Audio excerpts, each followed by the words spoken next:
Залда Нурлат элеваторының 90 еллык тарихында күркәм хезмәтләре белән эз калдыручы производство ветераннары, бүгенге көндә тырышып хезмәт куючылар, җәмгыятьнең икътисади үсешенә үзләреннән саллы өлеш кертүчеләр, колхозлар оешу, Бөек Ватан сугышы еллары, аннан соң илне торгызу вакыты, барысы да элеватор тарихында үз эзен калдыра.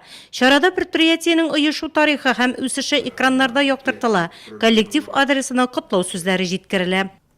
Если бы не было первого предприятия, элеватора, у нас аэроцентра здесь не было бы. Рядом у нас есть станция Ахметьева, рядом есть Розовка, Клиновка. Там же нет больших населенных пунктов.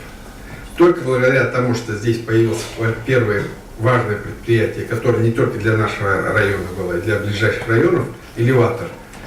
После этого начало развитие уже станции. На сегодняшний день мы имеем крупный элеватор, он один из крупнейших не только в республике, и в Поволжье. Хәзерге шыр белән бергә үткәнне дә кадерләп саклыйлар биредә. Күп җитәкчеләр алмашына. Арада предприятиенең үсешенә зур өлеш керткән, озак еллар җитәкче булып эшләгән, фидакар хезмәтләре өчен медале белән бүләкләнгән Александр Макеев исемен хөрмәт белән искә алалар. Нәкыйп Миназов предприятиене 19 ел җитәкли. Калимуллин Халилла Калимуллович, это фронтовик, участник Великой Отечественной войны, долгие годы проработающий руководителем одного из ведущих хозяйств района, это колхоз имени Ульянова. И вот после него в 1988 году заступил я. Но коллектив, поскольку это солидным стажем, каждый год приходилось что-то менять, что-то обновлять, что-то ремонтировать. И при мне пришлось принимать первый хлеб на новый корпус элеватора в 1988 году. 2008 елда Нурлат элеваторы Агроинвест компаниясе составына кергәч үзгәртеп корулар, модернизацияләү башлана.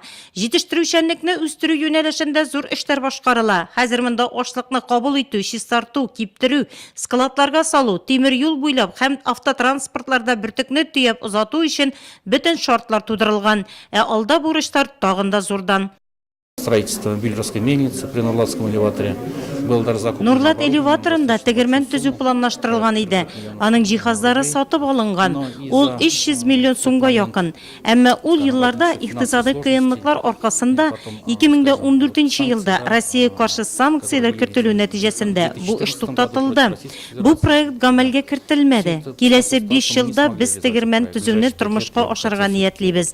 Әзерләүчеләр генә түгел, эре җитештерүче предприятие буларак эшләргә ниятлибез. Без продукциябезне экспортка чыгару юлларын табарга тырышачакбыз.